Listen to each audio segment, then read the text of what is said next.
Baik, kita ke pertanyaan berikutnya.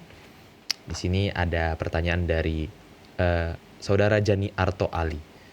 Mohon infokan, adakah seorang ahli Taurat yang masuk surga? Terima kasih. Ahli Taurat. Terima kasih untuk pertanyaan ini. Adakah seorang ahli Taurat yang masuk surga? Ya, tidak banyak ahli Taurat yang disebutkan namanya di dalam Alkitab. Di buku Kisah Para Rasul ada seorang ahli Taurat yang disebut Gamaliel. Nah, Paulus mengatakan itu adalah dia punya suhu, dia punya guru besar, Gamaliel. Dan dia dididik di bawah bimbingan ahli Taurat yang bernama Gamaliel. Dengan demikian, Saulus pun yang adalah pemuka agama Yahudi pada waktu dia masih muda, sebelum dia bertemu dengan Yesus Kristus, dia adalah juga seorang pengajar Taurat. Makanya pengetahuannya tentang Alkitab Perjanjian Lama itu sungguh luar biasa. Karena dia adalah seorang ahli Taurat. Tapi dia meninggalkan agama Yahudinya dan dia mengikut Yesus Kristus. Dia menjadi seorang pengikut Yesus Kristus. Itu Rasul Paulus. Ada mungkin kita sebut lagi yang lain, kita boleh buka Alkitab dalam Yohanes pasal yang ketiga. Ada seorang yang disebutkan di sana dalam Yohanes pasal yang ketiga, boleh Cato baca ayat yang pertama. Yohanes 3 ayat yang pertama, adalah seorang Farisi yang bernama Nikodemus, seorang pemimpin agama Yahudi. Oke, terima kasih. Di sini dikatakan Nikodemus adalah orang Farisi. Orang Farisi ini adalah orang-orang yang sangat taat kepada Alkitab Perjanjian Lama. Bahkan mereka mengajarkan kitab Taurat ini dan Alkitab Perjanjian Lama ini kepada generasi muda. Tempat mereka mengajar itu di sinagog-sinagog. Anak-anak datang, orang muda datang dan belajar dari Alkitab, kitab Taurat, dan juga Alkitab Perjanjian Lama. Dia seorang Farisi. Dia adalah pemimpin agama Yahudi. Kita tahu ceritanya bahwa ada percakapan antara Nikodemus dan Yesus. Yesus katakan, jikalau kamu tidak dilahirkan kembali, kamu tidak dapat masuk kerajaan Allah. Dia katakan, bagaimanakah mungkin seorang dilahirkan kalau ia sudah tua? Dia katakan dalam ayat yang keempat. Yesus katakan, jikalau seorang tidak dilahirkan dari air dan roh, ia tidak dapat masuk ke dalam kerajaan Allah. Itu dalam ayat yang kelima. Lalu kemudian Nikodemus katakan di ayat yang ke-9, bagaimanakah mungkin hal itu terjadi? Jawab Yesus, tolong dibaca ayat yang ke-10. Jawab Yesus, engkau adalah pengajar Israel dan engkau tidak mengerti hal-hal itu? Terima kasih. Sekarang sudah ada 3 gambaran tentang siapa, 3 tanda pengenal, 3 identifikasi tentang siapa ini Nikodemus. Yang pertama, dia orang Farisi. Itu Alkitab katakan. Yang kedua, dia pemimpin agama. Yang ketiga, Yesus sendiri mengatakan dia adalah pengajar Israel. Siapa ini yang mengajar Israel? Ya, ahli-ahli Taurat. Tapi kita tahu cerita Nikodemus. Pada malam itu Yesus katakan kepadanya dalam ayat yang ke-16, karena begitu besar kasih Allah akan dunia ini. Bayangkan Yesus bicara hanya kepada Nikodemus, ini ayat. Bukan kepada siapa-siapa.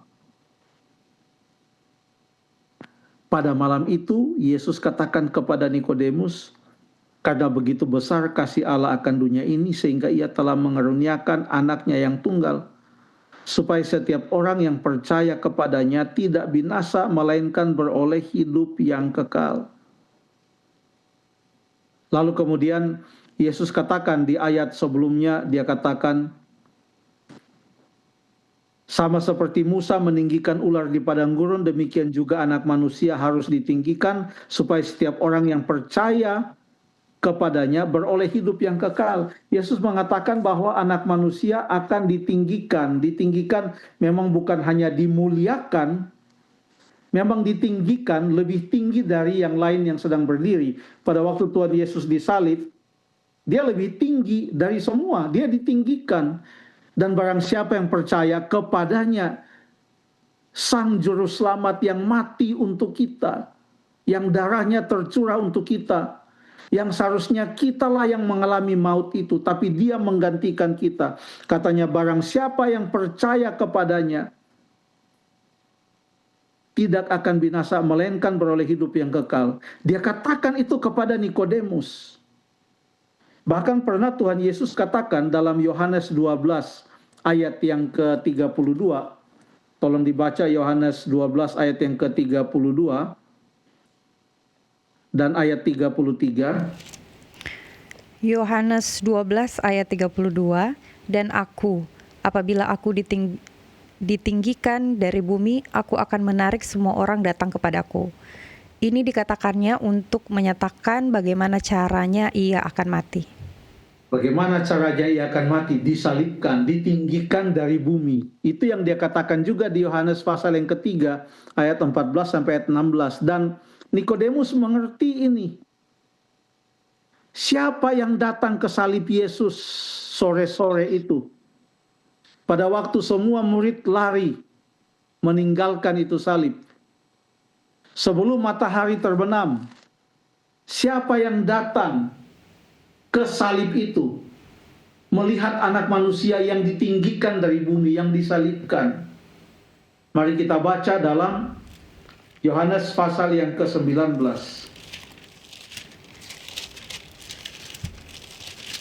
Ayat yang ke-38 dan 39.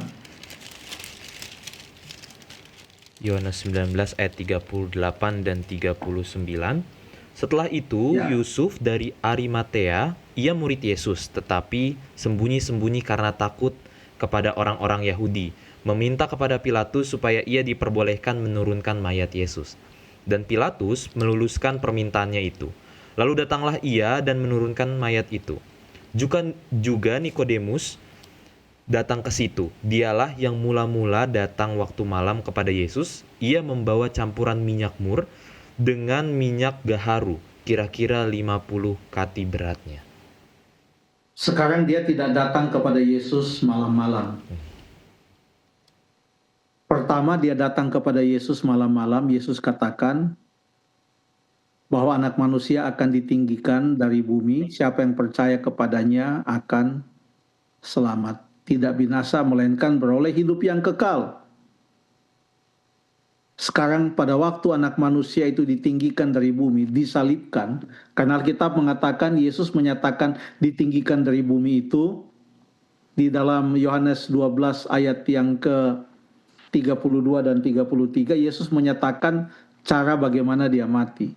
Pada waktu ia ditinggikan dari bumi itu, dia mati di atas kayu salib. Nikodemus datang ke sana, tidak pakai malam. Semua orang lihat pun tidak apa-apa. Siapa dia? Orang Farisi. Siapa dia? Dia adalah pemimpin agama Yahudi. Siapa dia? Dia seorang ahli Taurat. Kalau datangnya Nikodemus pada sore itu untuk meminta jenazah Yesus itu diturunkan, dan dia membawa semua campuran minyak mur dengan minyak gaharu, kira-kira 50 kati beratnya, ini banyak sekali.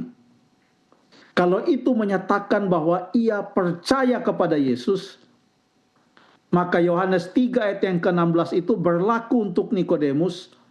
Barang siapa percaya kepada Yesus Kristus, ia tidak akan binasa, melainkan beroleh hidup yang kekal. Dan kalau Nikodemus percaya, dia tidak akan binasa, melainkan akan memperoleh hidup yang kekal. Kalau kita mau menggunakan istilah yang sederhana, dia akan masuk surga. Kalau itu yang dia lakukan, menyatakan dia percaya kepada Yesus Kristus.